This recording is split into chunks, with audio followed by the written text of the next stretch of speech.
Здравейте! Днес ще ви покажа как се прави мартеница с букви. Става много лесно, като следвате моите инструкции. Приготвила съм си предварително буквички, които ги нанизвам една след друга, като се гледа да са в една посока, за да се чете добре надписа.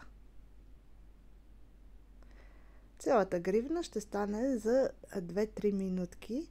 Сега ви показвам малко по-бавничко, за да може да ви е по-лесно самото нанизване. И така, сега се изравняват двата края, за да е равен ни краищата.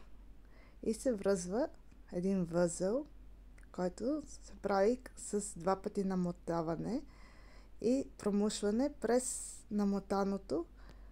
По този начин се образува едно голямо възелче, което спира буквичките да не се мърдат. Така се затяга и от другата страна по същия начин. Една буквичка ми падна и два пъти се намотава на пръстта и се промушва през дупката, края на връвчицата. След това се промушва така и се затяга хубаво възелчето. И ето, първата част от мартеницата е готова.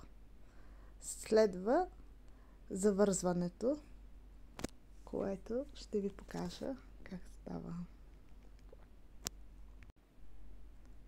Така, изравняваме отново.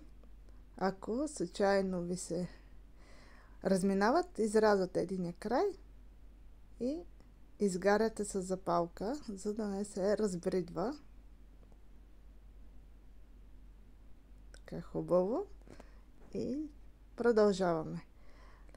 Свива се единия край на мартеничката по този начин, като уше, и се слага върху другия край.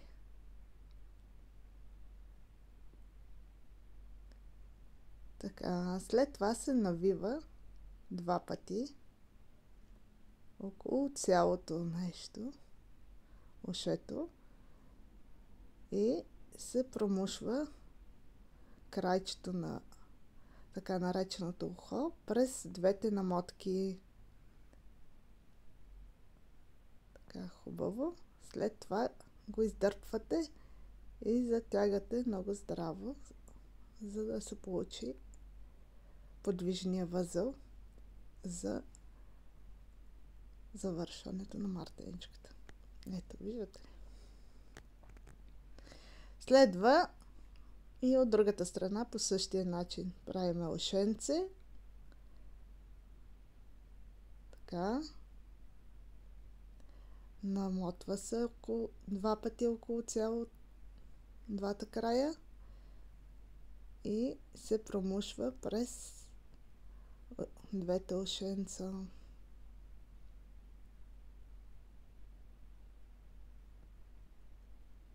И се затяга. Хубаво се затяга. Да. И така.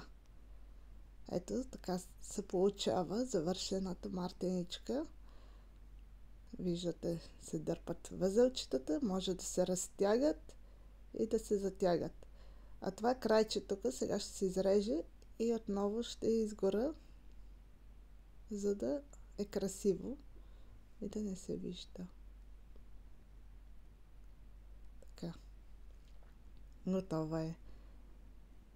Видяхте ли за колко бързо успяхме да направим с вас една цяла мартеничка с букви.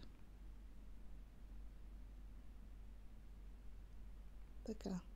А сега, ако не сте се справили или ви е прекалено сложно, втори вариант, който е подходящ за малки дечица, за да не ги затрудняваме много и да имат радостта да си изработят гривнички за приятелчета. Така нанизваме буквичките една след друга, като внимаваме за посоката на буквичките. Така, готови сме. И така, ето го надписа, който трябва да се изравняват се двата края и се прави едно завъртане около пръста и се промушва крайчето, едно възълче, което отново служи за фиксиране на буквичките. Сега и от другата страна правиме и сме готови. И ето готовата гривничка.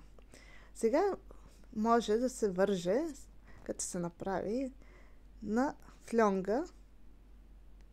И ето даже и сама успявам да се направя. Ето вижте как изглежда готовата гривничка. Много шарено и весела мартеничка.